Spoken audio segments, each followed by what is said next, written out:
the outer events that we all know, the outer events that are in the collective memory, Ram and Sita's exile into the forest, Sita's entry into Lanka, the return, Sita's retreat to the forest, those are the outer events. My interest was the inner story. What was happening on the internal planes? Why? And I discovered that everything that happened was by the design of Ram and Sita. Sita was the creator, the designer, not the victim. Her entry into Lanka was by her design because she needed to go into the heart of the demon kingdom in order to do the internal work with Ravan. And that's the work of Shakti, the internal work.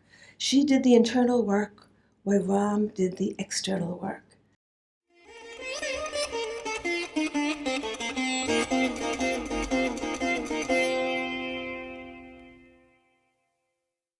Good evening. I would like to call upon Mr. Varun Jain from Motilal Banarsidass Publishers to present the mementos to the panelists. The first memento will be presented to Dr. Karan Singh. Thank you. And the next memento will be presented to Major J.D. Bakshi.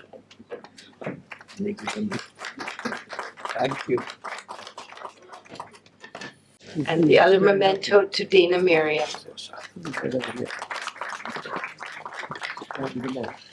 Thank you. And now we will hear from Dina Miriam. Nothing I enjoy more than speaking about Sita Ma. So I'm very happy to have a few minutes to talk about her. The story of the Ramayana took place during the Treta Yuga, the declining Treta Yuga, but the consciousness was very different from the consciousness we have today.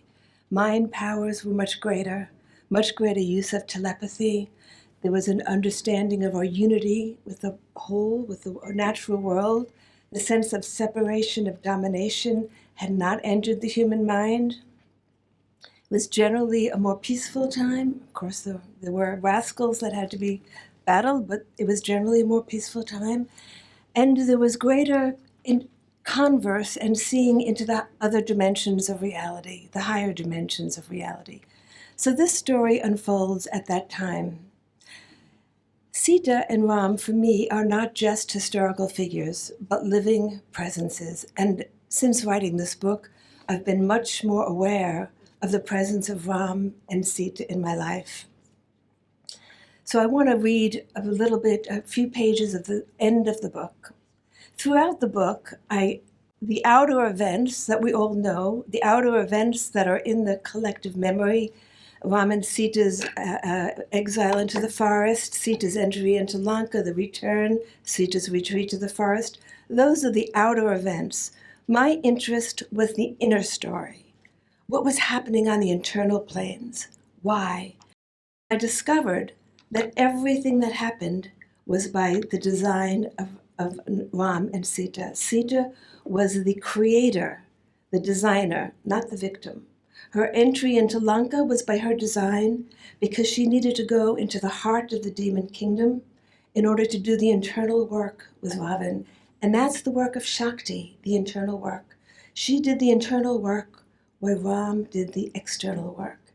And her retreat to the forest after the war was over had nothing to do with Ram's banishment. That's one of the greatest fallacies that I hope to correct. It was an ancient curse by sage Rishi Bhrigu that led to that event, and it was with the agreement of Ram and Sita to help fulfill that curse. There's a whole chapter of that in the book. And then Sita's work in the forest. What was Sita's work? Why had Narayani come to earth? So I'm going to read a little bit, the last day of Sita's life, when she departs this earthly realm. This story is told by her close attendant, Soma, who was with her in Mithila, came with her to Ayodhya, was able to telepathically know what was going on when she was in the forest, when she was in Lanka. And after Sita and Ram pass away, she remains and she tells the story of Sita. So this is Soma telling the story to sadhus who come and ask her. She's very old now, but she tells the story. And she's telling the story of that last day. So the last night, the Devas and Devis gather around Sita to celebrate the completion of her work and her return to the celestial world. It's a grand event with an unearthly appearance as the Devis and Devis gather. And Soma says she witnessed all this, Soma, but she wakes up and thinks it was a dream. Eventually, I drifted to sleep and awoke only when I heard the early bird song. Everyone was gone except Mata, she calls Sita Mata, and Sri Ram, dressed in their ascetic clothing. They were seated in the garden. He was in meditation, and she was resting beside him with her head upon his lap. There was no sign of anyone else, no sign of what had taken place the night before. I wondered if it had been a dream, a most beautiful dream. But a short time later, when Mata awoke, she told me that she was glad I had witnessed the event of the previous night. Last night was a great blessing for all of Earth's creatures and for Vasundharama. To have so many great ones gathered together in one place is most rare. It was Ram's gift to the world, she said. It was an expression of his love for you, I added. Is there any distinction between me and the world? She asked with a smile. I didn't understand her comment, but responded, of course not, Mata. Mata hardly spoke that morning. Her consciousness was interiorized, inward-looking. She asked to spend some time with the children alone in a cottage, so I brought them to her. An hour passed, and they remained inside. Sri Ram emerged from meditation and asked after her. I told him she was with the children inside her cottage. He entered and remained there for some time. Finally, Sri Ram and Mata emerged and said they were going into the forest for meditation. Before leaving, she looked over at Hanuman and me. We were standing just outside the cottage. Suddenly, she drew me to her and held me tight. I thought I heard her sigh. When she released me, she placed her hand on Hanuman's hand and gave it a slight squeeze. And then she and Sri Ram began to walk down the path, his arm around her. I thought to follow them with a pitcher of water and a basket of fruit, as I usually do. Stay with Luv and Kush, Mata instructed as she turned to face me. They will need you. Then she continued walking. When Hanuman heard these words, he emitted a cry, Mata! It was then that I realized what was happening. In panic, my mind cried out, You are leaving this world, aren't you, Mata? As this thought entered my mind, she paused. With such a loving look, she turned around and replied, How can I leave this world, Soma, when I am this world? You, of all people, should know that. Clinging to Sri Ram's arm, she then continued down the path that led to the forest. Hanuman started to follow them. Mata again turned around and said to him quietly, You must stay, Putra. Look after Soma and the children. Tears were rolling down his cheeks. I heard him whisper, Mata. She approached him and wiped his tears and gazed at him lovingly until she saw a smile cross his face. She said with a gentle voice, This is a time for joy, not for tears. Then grasping Sri Ram's arm once more, she disappeared into the forest. Hours passed. The children had gone to the hermitage for their classes. I tried to busy myself with various chores in the kitchen, but finally I could stand it no longer. I had to go to her.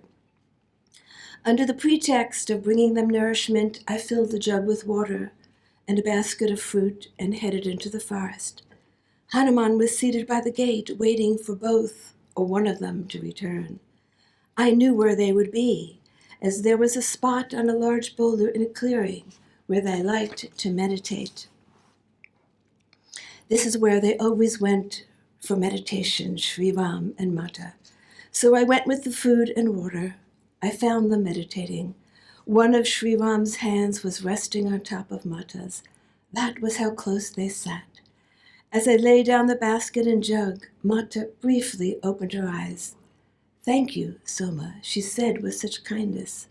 Thank you for everything you have done." Then she closed her eyes again. I couldn't say a word and simply retreated back into the forest path. But something made me turn. I felt a great pull coming from her, so I spun around just in time to witness Mata's absorption into the world. First, I saw a great light emanate from her body. It encompassed Sri Ram and then spread out from the two of them. This emanation divided into many points of light, spreading out in every direction, like a rain of light filling the sky, pouring onto the earth, blanketing the forest. Everywhere I looked, these points of light streamed over the earth and sky. It was a most beautiful sight and stayed for quite a while. Rivers of light poured from the spot where her body had been. As I followed the streams of light, I saw it break into a multitude of colors, a rainbow of light. When the light finally faded, I saw that her form was no longer there. It had become one with the earth, with the sky, with everything. I had been fixed to the spot, witnessing this amazing occurrence. But when the light cleared and I saw that her body was no more, I was filled with despair and ran back to the cottage. I told Hanuman and Lakshman, who had also come the night before, what had happened. Hanuman tried to calm me down, but Lakshman ran to where Sri Ram was seated. Sri Ram and Lakshman didn't return until the next morning. When I finally saw the two of them emerge from the forest, I ran to them. At first, I thought Sri Ram was Mata, as he seemed to wear her appearance, or so my mind tricked me. But as I got closer and saw that it was him, and Mata was nowhere in sight, I fell at his feet and began to cry. Mata is gone. She's gone from us. Lifting me, Sri Ram looked into my eyes with such calmness, with that steadiness for which he is known, and replied so sweetly, "She is only gone if you think her gone. Soma, do not let your mind deceive you. If she were gone, this world would cease to be." Soma continues, "The years followed one after another, and a time came when I began to miss Mata terribly. All the years during the exile I had never felt her absence, but this was different.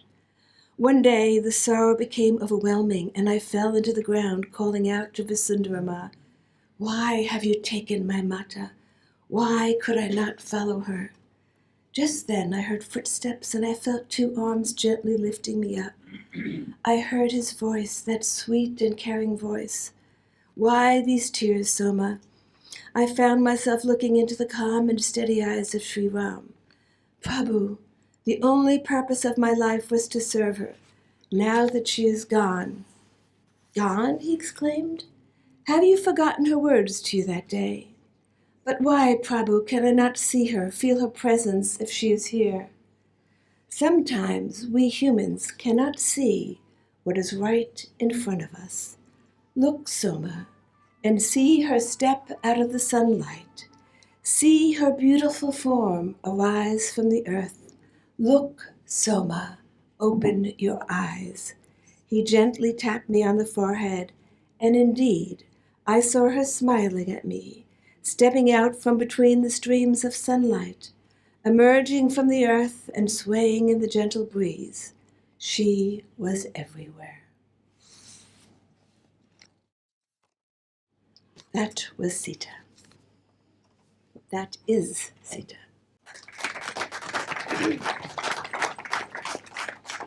Thank you, Dina. May I now invite Major General G.D. Bakshi to say a few words? Major Bakshi is a retired Indian Army officer, and he has been awarded the Vishisht Seva Medal for commanding a battalion in the Kargil War. Later, he was awarded the Sena Medal. Welcome, sir. Dr. Karan Singh, the author, Dina Mariam, ladies and gentlemen. A soldier looks quite incongruous when we are discussing matters of deep spiritual import. But let me at the outset emphasize the Ramayana is about a massive military campaign, and so is the Mahabharata, right? So I will give you today a soldier's insight into the role of Sita in the battle of the Ramayana. And as the author just in her introductory remarks pointed out, it was pivotal, it was crucial. Let me elaborate. You know, she was talking of the era when there were powerful meditators around, people who had tremendous psychic abilities, telepathic powers, a whole host of psychic powers. There's even that tradition of, psychic weapons being involved. There's something like the Star Wars, the Jedi Knights, who were fighting. And Ravan was one of the most powerful meditators of his era. He had placated Lord Shiva, gained from him tremendous powers. He was, great student of the Vedas, and some of his stotras, the Shiva stotras and others, are still sung. So in Indian philosophy, you don't have stark black and whites. You have many shades of grey. There's a lot of fuzziness to the moral logic, right? He was extremely powerful. And it would have been very, very difficult to defeat such a person, you see. And therefore comes the role of Sita. Let me explain.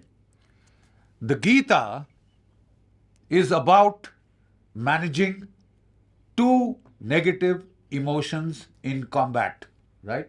Which are still with us today. That is the problem soldiers face today. One is the negative emotion of fear.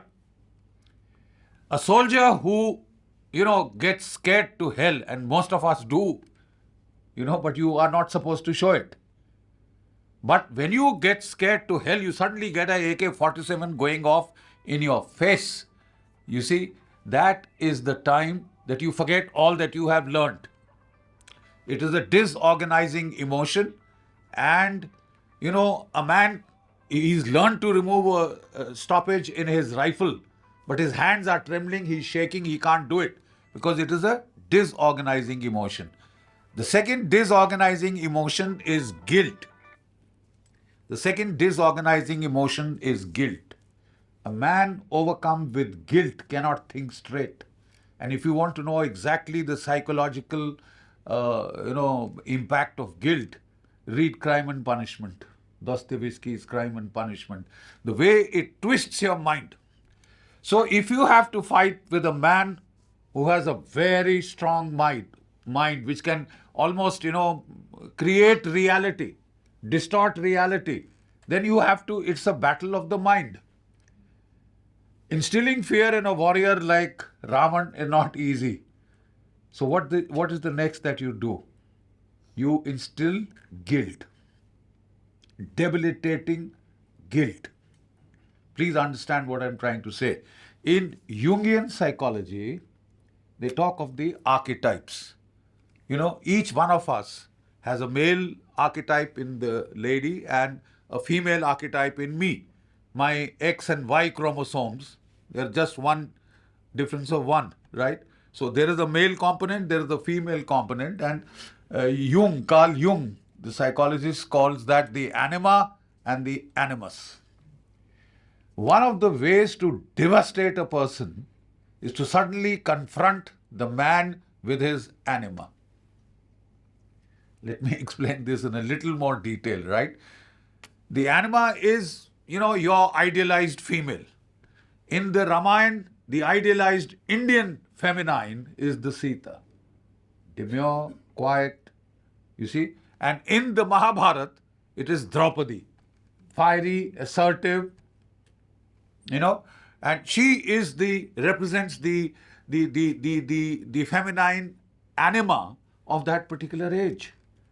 Sita is supposed to be the most beautiful woman, lady of her times, the most beautiful queen of her times. There is that Swayamvar to which Ravan comes. Every man who is around there projects his anima onto her, right? And so does Ravan. And then he's so obsessed with her, she rejects him, of course. She marries Lord Ram. And then, he cannot forget the most beautiful Sita. Finally, he abducts her, right? He cannot touch her because he has been given a curse because of the many women that he had violated, that you touch another woman और तेरा सिर फट जाएगा 100 टुकड़ों में. That was the curse that he had been given by one of the greater rishis of that era. So he has Sita, the object of his amour, the propre, whatever you'd like to call it. He cannot lay a hand on her. She is responsible for wrecking that mind. Please understand. Disorganizing emotion. She is responsible for imposing guilt. That guilt is reinforced by Vibhishan, his brother, by his wife, Mandodari, who tells her, what the hell are you doing? 24/7 he is subjected to this assault. The man with such a mighty mind, the warrior, mind warrior, is disorganized. And when you are disorganized, you can forget your most, what I shall say, potent mantras, potent weapons, how to use them, how to invoke them. That is what happens. As she very rightly pointed out, and I was amazed at this insight, because she was sitting in Lanka much before Ram and his army reached there. She was responsible. It takes guts to go into the enemy camp and wreak havoc, psychological havoc. And that is precisely what she does there. That is precisely what she does there. There is even that, and she's herself a great mind warrior. Let me tell you this.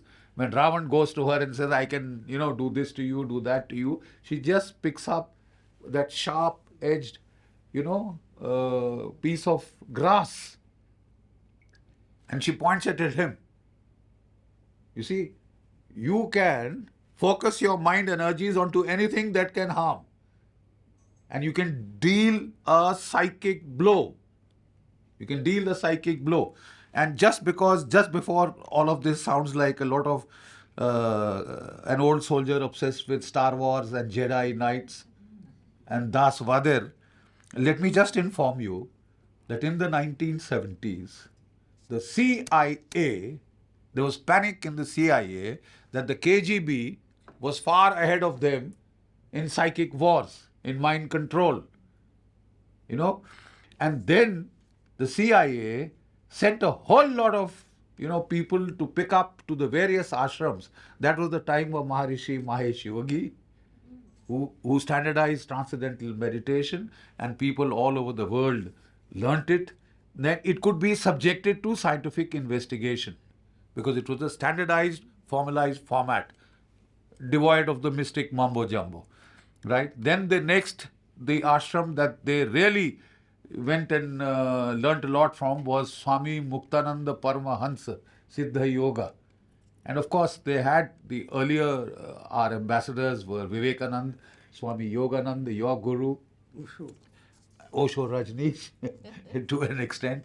So the fact of the matter is, 60s, 70s, 80s is the era when a hell of a lot of research was done by the CIA on techniques like transcendental meditation, biofeedback, hypnosis, and the binaural sound of hemisync, etc. that was being used, right?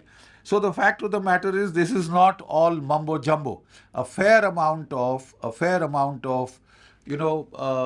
scientific research has gone into this. A lot of the taxpayer dollars have been spent on this. Those were the kind of wars that were being fought there. Therefore, the integrity of the mind was the prime weapon and the prime target of attack.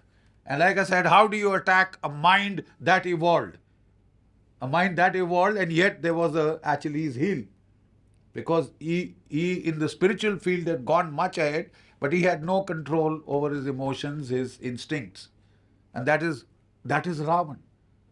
You can run riot with that kind of power in the hand of a person who has no control over his emotions, affective displays.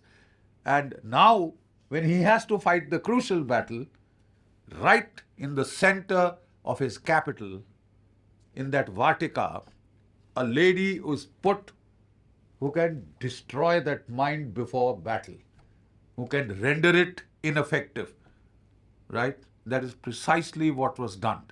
Guilt and fear. Too strong to impose fear, so impose guilt.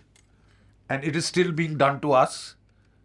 We have a whole lot of human rights accusations against the Indian army. With due apologies, none against the American, none against the Ukrainian or the Russians or the Israeli. Because it is a factor of inducing guilt. Guilt is debilitating. Guilt reduces your efficiency in combat down to zero. Guilt is a disorganizing emotion. Sita was sent there precisely to induce that guilt, to disorganize one of the most powerful minds of its era. The rest is history. Thank you so much. It was very powerful insight. Thank you, General Bakshi. Now we're going to hear from Dr. Karan Singh. The author, Dina Miriam, my good friend G.D. Bakshi from the Jack Rifles, our regiment, and members of the audience, many of whom I've known for many, many years, and many of whom are new. The glory of our epics is the ability for them to be reinterpreted from age to age. We've had so many interpretations of our great epics, of the Ramayana and the Mahabharata. Each one is written, for example, the Ramayana, there are versions all over the world. The Thai Ramayana, the Sri Lankan Ramayana, they're all different versions of the Ramayana. And of course, as far as we are concerned, Valmiki, Maharishi Valmiki and Goswami Tulsidas were the two people who really influenced North India. But today, I must say, this is quite extraordinary. This lady here has written this huge book, which I have not read, I was traveling. But looking through it, she has retold the whole story of the Ramayana, not only from the point of view of Sita, but from the point of view of other great feminine sages who lived at that time, and whose role has always been depreciated, as it were. Even Sita ji, if you read just on the surface, what a tragic life she had. Her only happiness was when she lived with Raja Janaka as his child. Once she married, she went back. The next day was going to be the coronation. Next day, Vanvas gaye. In 14 years, bhatakti rahi. Then she was abducted. Then she remained the prisoner of Ravana for so long. And then she came out, and then all this ridiculous nonsense about proving your virginity and that sort of thing, the Agni Pariksha, which is an extremely patriarchal and event. Men never have to prove their chastity. It doesn't matter. Wo jo marzi kare so kare. Lekin the women are not allowed to do anything at all. I mean, the sheerest case of discrimination, blatant, which we found, unfortunately, all through a lot of our history. And then, of course, she comes back. And she comes back, she get the Pattabhishekam, they get the throne, and then again, she has to leave. Under very, very, as a pregnant lady, she has to leave. She is into the forest with the twins in her womb. And, it was a miracle that she found the Valmiki ashram so close. And she went there. I'm talking of the way we've seen the film. And lived there. And then even in the end, when finally Sri Rama does appear, even then, koi sukh nahi bhoga unhone. She just told them that ye tumhare pita hai, and she disappeared. So, what a tragic life if you look at it from one point of view. But Dina, of course, has looked upon Sita not as historical Sita, but as a representation of the divine goddess. And I must say, GD, I'm very impressed with your knowledge of Jung and the post-Jungian theories, because Professor Bakshi has given us a very interesting Jungian analysis of why it was important for Sita to have been abducted. This is the first time I've heard a justification for the abduction in the broader sense of the term, that without the abduction she wouldn't have gone there. But let us remember one other fact which is very seldom mentioned. She would not have been abducted if Swarupnakha had not confronted the brothers. And if Swarupnakha had not been defaced after she was a Sri Lankan princess, there was no business really for her to have her ears cut off and nose cut off. How can you do that? She was a Sri Lankan princess. And yet, she was the one then who wept and said, "There's a woman." And then she told Ravan about Sita, and then Ravan decided to abduct her. So all these strange events are there. And I haven't read this book because I'm astonished at her scholarship, because all that she's written is based largely upon her own intuition and her own spiritual visions and awareness. And I don't know how you manage it, but she's done it really extraordinarily well, and I must congratulate her for it. And I hope this book is read. I'm sure it will be widely reviewed. But first of all, you've got to summon up the courage to read it. इतनी मोटी किताब है. It's almost like the Ramayana itself. It's forbidding to read it. And so Giri gave us a very interesting parallel about mind games and how now again there's a new interest in human consciousness. It's very interesting. What has happened now is the cutting edge of technology and the cutting edge of research is the mind consciousness relationship. What is consciousness? How does it develop? Can one of these artificial beings, Novocene, I must tell you, Lovelock, who wrote Gaia, he was the one, if you remember, who wrote a book called Gaia, saying that the Earth is a living organism. He's written a new book on his 99th year called Novocene. He died in his 100th year.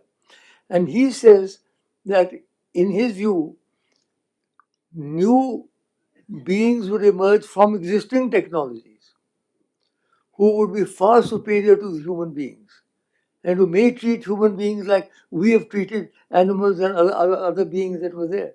It's a very startling thing for him to say.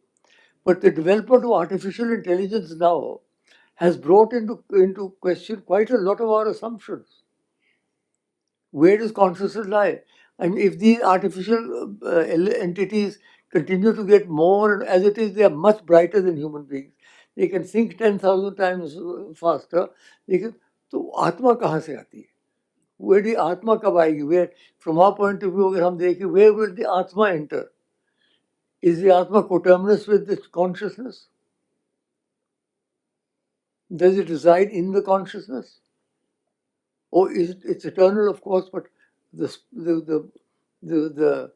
spark of the divine that we feel within ourselves, that, how does that arise? So there are all sorts of very, very fascinating elements that can be discussed. तो ये तो बहुत लंबी बहस हो सकती है. बहस नहीं हो सकती है, प्रश्नोत्तरी हो सकती है. But she's written another book, Rukmani. बताइए, वो भी उतनी किताब मोटी है. She claims that Rukmani was an incarnation of Sita. This is her assumption, or this is her belief, or this is her knowledge, whatever. And she's now written, that thing, whole thing is written in the Mahabharata time. So she's done the Ramayana from the point of view of Sita ji, against whom there's been so much injustice. Even when this Ayodhya temple was there, Yogi ji ने कहा हम 100 foot की statue बना रहे हैं श्री राम की. मैंने लिखा, मैंने कहा कृपा करके आप ना बनाइए, आप 50-50 फुट सीता और राम की बनाइए. फिर से सीता को वनवास देंगे क्या आप लोग? एक दफा तो वनवास दे दिया, अब फिर से वनवास देने वाले हो. So whatever, I'm sorry to Hindi, but Rukmini, one of the wives of Sri Krishna, और यहाँ तो मर्यादा पुरुषोत्तम थे, वहाँ लीला पुरुषोत्तम थे. The only thing is I have my own views on the Mahabharata which are not very traditional. ना भूलिए मेरा नाम कर्ण है, मैं पांडवों की ओर से नहीं हूँ. कर्ण के साथ जो अन्याय हुआ, अगर नहीं होता कोई युद्ध नहीं होना था. But exactly the same thing as you said, maybe it was because of that. If Karna had been accepted, he was the only man who had the capacity. There were two people who had the capacity to rule the Kuru Vamsha. The first was Bhishma, who gave an unnecessary pledge to his stepmother, the fisherwoman. And the second was Karna. These were the two people who had the physical, moral, mental, and inner strength. दोनों भीष्म तो एक तरफ चले गए और कर्ण के साथ बचपन से ही from birth everything. I was going through glossary, by the way. I didn't see Karna there. I hope you've not written that book without Karna. Because how can you have Karna is the hero. He is the tragic hero of the Mahabharata. Arjuna is not the hero. Arjuna को तो उड़ा देना था उसने at any time. तो ठाकुर जी स्वयं बैठे थे उनके यज्ञ में, तब भी वो नहीं उनको कर सके. Even then, इतना अन्याय होते हुए भी इंद्र ने अन्याय किया, दूसरों ने अन्याय किया. Even then, at the last moment, his chariot got stuck. Oh, he got out of his chariot to bet it. And Krishna said, Maro. Arjuna said, how can I? This is against the rules of war. He said, what rules of war? You'll never be able to kill him otherwise. उस वक्त भी आखिर मौके भी धोखे से मारा गया. So Mahabharata without Karna is nothing. But I don't want to go into that. It's another area. But she's redone the Ramayana through the eyes of Sita and the other women. And she's redone the Mahabharata through the eyes of another woman, Rukmini. So it's extraordinary what she's done. I can't comment too much on it because I haven't read the books. But what I would say is that her scholarship, her insights are quite amazing. And I think that we should give her a big hand. And a big hand for General Bakshi. General Bakshi कमाल के आदमी है जी. इन्होंने जो बातें आज कही, बहुत मजेदार बातें कही. So that's it. If anybody wants to ask any questions. I want to just comment on something that you said. My interest, actually, what I was able to do, the Sita story is told first through a servant in the household, and then the servant dies, and then her attendant. I was very interested in looking at how the impact Sita had on the lives of ordinary people. Same thing with Rukmini. I talk a lot about the society of Dwarka. What impact did she have on the everyday people of Dwarka? I wasn't interested in the heroes. The heroes we know about. I'm interested in people like me, the everyday people, the impact they had in the love that was given to helping them solve their problems. And so with Rukmini, society is at a different stage. It's the end of Dwapara Yuga, and society is many more problems, social problems that have to be dealt with. And again, it was Rukmini behind the scenes, working with Krishna, Krishna doing the outer work, her doing the inner work. What was the inner work that Rukmini did from the palace during the Mahabharata war? That's what interested me. I mean, she wasn't just sitting there doing nothing. And it's said in the tradition, there are many stories of how it's said that she was the rebirth of Sita. So I draw upon those traditional stories. And many of the characters show up again. So the other thing that I'm very interested in is the whole issue of karma, cause and effect. So in the Sita story, the servant is reborn, the second part, she's reborn as a young woman in Ayodhya. Many of the citizens of Mithila are reborn in Ayodhya to help carry on that work. So it's this whole looking at the big picture of how we're reborn into places, carrying the memories with us. So the citizens of Mithila who were reborn in Ayodhya carried that memory of Sita with them. And it's the same thing in Dwarka. you keep your memories with you, although it may not, they're below the surface. And so I'm interested in the big picture of how this cause and effect works and how the great ones help each one of us work through our karma and advance spiritually. Dinaji, my name is Manjula Saxena. I have read both the books. You have. Yeah, Very completely. brave of you. I loved it because I have read so many Ramayanas and Mahabharata, etc. The understanding we had about Lord Rama and Sitama and Rukmaniji and Krishna was entirely different from our traditional books, from what you have mentioned. And it's very relevant because you have depicted these characters as divine beings who descended on earth to reform the society. I really loved, because whenever I read Ramayana right from my childhood, I used to have many question marks about the conduct of Rama. But after reading the untold story of Sita, things became transparent and spiritually very clear to me. And I even made program on Sita Navami and Ram Navami based on your book. And people loved it. And wherever I go, I tell this is the Ramayana which answers all our questions. After reading these books, there are no question marks left in our subconscious mind, which we used to have otherwise. This is my feedback about the book. I really loved. I completely believe that you are blessed by Divine Mother, and we are also blessed that we are here to see you, to hear you. Thank you. But just a minute. One doubt is in my mind that you have not mentioned the name of the sage Valmiki in your book. Another thing is that there is a lady presently in Sri Lanka. She is known as Ganga Sudarshini. She tells that she is the rebirth of Shurpanakha, and she is a kind of a spiritual leader there. And she has many miraculous powers. She worships Ravana. And she says that Ram did not kill Ravan. Ravan committed suicide, and his body is still kept somewhere in the woods of Sri Lanka. So I would like you to please throw some light about the life of Shurpanakha, after Ramayana event. Thank you. I can only write about what I know. People have said to me, why don't you write about the life of Buddha? Well, I wasn't there. So I can only write what's in my memory. Suparnika, I don't know what happened to her after, or what her rebirth was. How can I judge that? But I want to comment on something that you said about Ram. Ram was the essence of Dharma. Everyone agrees, the essence of Dharma. It is adharmic to banish your pregnant wife who has gone through so much sacrifice.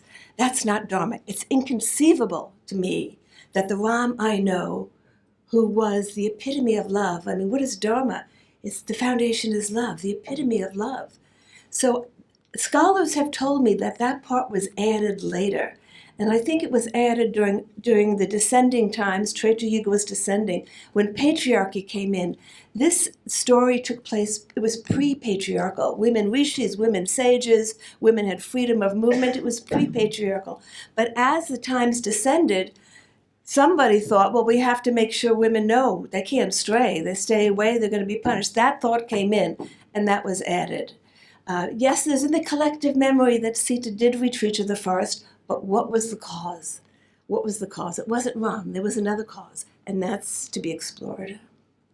We've had so many interpretations of Sita, as this is that. There's been, like when we were growing up, we were always taught to look at Sita Devi as someone who was wronged, as a victim, as someone who had no power, but you have kept her sort of at the center and given a different perspective. My question is really, when you're talking about the whole thing of, and I agree with you, that Sri Rama could not have done something like banish, but when we see the context, which I read later, I actually read this only about 10 years ago, with deeper readings, that he being a king and the importance of what the praja, the people, think, that is foremost more than his own personal life. And the fact that he did have to concede to her going, but did not take another wife. And I think that is one of the most fundamental things, because I don't know if many people know, Dashrath apparently did not have 4, he had 100 wives. So taking on many wives was a norm, whereas he did not. It was with great pain. So the life of Sri Ram is actually one of great pain, just as much as Sita Mata's is. That is one. And the second point actually is what Dr. Karan Singh said about Karan as a character, Karna, in the Mahabharata. Actually, he did do something very wrong, apparently, which is during the disrobing of Draupadi, where he actually supports it, remembering his own humiliation at her hands. And that is actually the most adharmic thing, which even Sri Krishna points to later. The biggest wrong that Karna has done. Can I comment that the role of the king is to show people righteous action? It is not righteous to banish a pregnant wife. That's not Dharma, and Ram would never do that because he upheld Dharma, and he is an example for others. So is he telling other people in society, this is what you do? You can banish your wife if she stays away. Whatever he did was as a model for all the people in the kingdom, and the model was not. I mean, Sita left for the forest. What were the reasons? There was a whole explanation of that, which is in the tradition about this curse from Rishi Bhrigu eons earlier, and the agreement that this was the time to fulfill it. But we have to remember that he was the upholder of Dharma, and he would not have acted in a way that was not dharmic, that was not a model for the community. I think even the greatest Rama Bhaktas, they always have this question कि गर्भवती स्त्री को जंगल में कैसे भेज दिया रहा. ये प्रश्न बहुत लोगों के दिमाग में उठता है. Everybody who reads it asks this question: why did he send his pregnant wife away into the forest? Not away to an ashram, but into a forest. She could have been killed by wild animals. So this is a question which I think Dina, in her own way, has answered in this book. So if for nothing else, to get an answer to this eternal question, the book is certainly worth to be read. Because this question has arisen, people don't talk about it, but this question is हर एक के mind में ये है कि भाई बाकी तो सब ठीक है, सब कुछ किया, लेकिन सीता जी का त्याग जो दूसरी बार हुआ वो क्यों हुआ? उसको उन्होंने उत्तर दिया. That's very good. One thing that haunted me since my childhood is that why Ram has abandoned Sita when she was pregnant. And some subject has told that something about Sita, but was it not his dharma also to protect his wife and provide security to him as a wife and as a subject of Rama? And what was Sita's reaction? What was her emotional feelings when suddenly she discovered that Lakshman has taken her in a chariot and then abandoned in a jungle? I see Sita as an avatar of Narayani. Everything that happened was by her design, and her work in the forest was very important. There's many things in the book about that. And she and Ram together acknowledged this curse from long ago, which had to do way back with the battle between the gods, the Devas and the Asuras, when a curse was issued on Narayan. And so it wasn't that way that she was just dropped off in the forest. She found a place to be, to raise her children, and there are many beautiful stories about the rishis who would visit her. She had her own presence, and Ram would visit her as well. I mean, I think we've come into a different age. You know, this story came to us retelling and retelling through the declining times. Treta Yuga, Dwapara Yuga, Kali Yuga. We're now in the ascending Dwapara Yuga. We can understand things differently because our understanding is changing. We're moving into a higher yuga. And with that higher understanding, that's why it keeps getting reinterpreted according to the age. We have a different understanding that we can bring to the story now. And so it's time to do that. The versions of Ramayana and Mahabharata today is the versions that are shown on the television channels.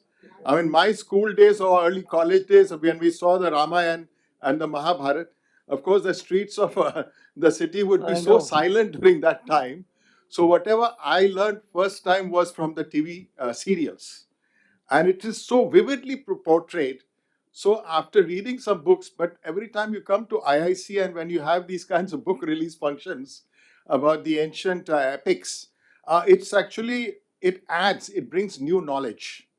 And here, I mean, you have excited my imagination, Madam Dina Mariam, that I must read your books about Yes. the untold story of Me too, Sita Rama- Mata and the Rukmani. I'm a Ra- reader, I'm a bookworm. I'm not a sort of that, what is it, WhatsApp or the computer screen reader. So I'm going to be reading your books and I look Good. forward to that. But every time when there is a function like this, new body of knowledge is being shared. So there have been so many You overlaps see, to whatever I saw on the Ramanand TV Sagar, serials. Ramanand Sagar So- and B.R. Chopra, Yes, both ये of जो them. फिल्में बनाई Absolutely. बहुत कमाल की film. Classics. You They may are not still- agree, but they went by the traditional story. Yes. But they were the ones who introduced these characters to To the whole world, I new think, or the generation. whole world. Now the younger generation has again forgotten. So Dina has come up with her own series now, which perhaps And the new we should make a serials don't film do of. justice and that way, the way Ramanand Sagar and You see, Mr. मैं B.R. तो- Chopra did. मैं तो Thank Smriti you में very आता ही much. नहीं हूँ, मैं तो श्रुति में ही रहता हूँ. I feel that the Upanishads are our real texts. The real texts of Hinduism are the Upanishads. They are Shruti. ये तो सब स्मृति है. The Puranas and the Mahabharata and the Ramayana, they are not at the same level as the Vedanta. हाँ. Thank you, and tell you I'm so delighted to see you in person. I read your book, The Untold Story of Sita, about 2 or 3 years ago. I received it as a PDF from a friend, and it changed my life because it just made me so, it just rang so true, everything that you'd said, and it was felt experience. It's not like a story that you're sharing, it is your own personal experience. So it touched me really deeply. And as a woman who's interested in spirituality, it opened new realms for me. And I'm really amazed that we still have you here, because after that, I read also your books on your other lives, and also your book with Rukmani in that lifetime. So I'm just, I can't conceive of how you've had so many extraordinary lives and how you're still here with us. And I just want to express, my immense gratitude to you. And also, just want to know how the one book that I did resonate the most with was The Untold Story of Sita. And it's, Sita Ma has just taken on a completely new life for me in how I kind of perceive her, and I live with her now. And I'm eternally grateful to you. Thank you for sharing that. That makes me feel very happy. Yeah. And I'd like to know, out of all your lifetimes and out of all your, experiences with so many great beings, which is the one that you resonate with most? Oh, that's a big question. I've learned from each one. Of course, with Sita was a very powerful experience that stayed with me through millennia. But I think we learn through every lifetime, It's one long journey. A lifetime is a chapter and a chapter and a chapter and a chapter. And we're still on this journey until we reach wherever we're going to reach.